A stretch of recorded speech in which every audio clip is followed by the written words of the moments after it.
Welcome back to Eyewitness News. Charlie O'Hara back in the studio once again this morning. And if you have a legal question, give us a call, 436-1212. Good morning, Charlie. Glad to have you here. Great to be here. How are you doing today? I'm doing great. Great. Good deal. We've got some folks who are already on the line, want to talk to you this morning. Go ahead. What's your question for Charlie today? I was calling to see, and we recently purchased a car, and I still have 3 years of the factory warranty left, but we're having problems with it.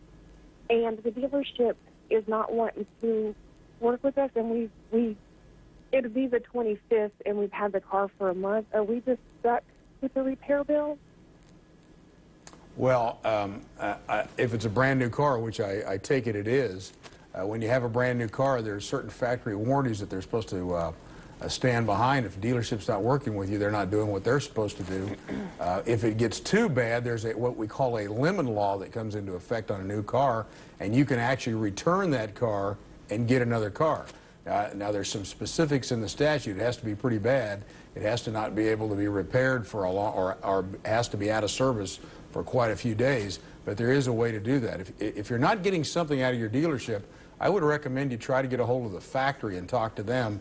They want those dealerships to take care of their customers because that's repeat customers, and that's a lot of what the car business is about. So they want a good reputation. So if the dealership isn't doing something and you've gone up the dealership, even to the owner, I'd go right up to the owner or the general manager. You still can't get anything, then I'd go to the factory, and if you can't get anything there and it's been out of service too long, then you can seek an attorney or the district attorney's office, and you very well may be able to get a different car. Well, because at the end of the day, you shouldn't buy a car and then it turn out to be, like you said, a lemon. Yeah, well, used cars are a little bit different. They have some different rules on used cars. But a new car, if you buy a new car, it's supposed to work, and it's supposed to come out working. And if it doesn't, there's some things you can do. All right. Thanks, Charlie. Okay, we're going to head back to the phones. Go ahead. What's your question for Charlie this morning? Yes, I was wondering, would my son's juvenile record follow him into his adult life? Well, it kind of depends. That's not an easy question to answer. It used to be, when I first started practicing law, the answer was clearly no. And right now, for most purposes, it will not follow them. In fact, if you're convicted in juvenile court, technically that's not a criminal conviction. That's actually a civil adjudication. It's a different situation, so you've never been convicted of a crime. If you get in trouble again, they count as priors because of the way our statutes are written. However, when you go to get a job, if all you have is juvenile convictions, you can say you've never been convicted.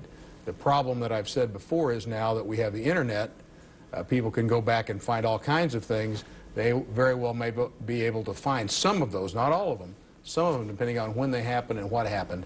But the general rule is they are not convictions if you don't get in any more trouble again. So legally you can say no. Now if your employer was to do some kind of search, you weren't technically lying to them? Well, you're not lying. We have like expungements where you've been convicted before, and then you can have it taken off your record and swear you've never been convicted. So we have what we kind of call legal fictions.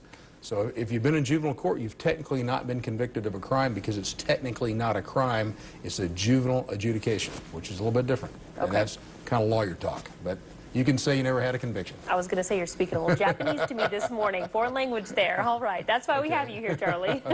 Thanks so much. We appreciate it. Good to see you.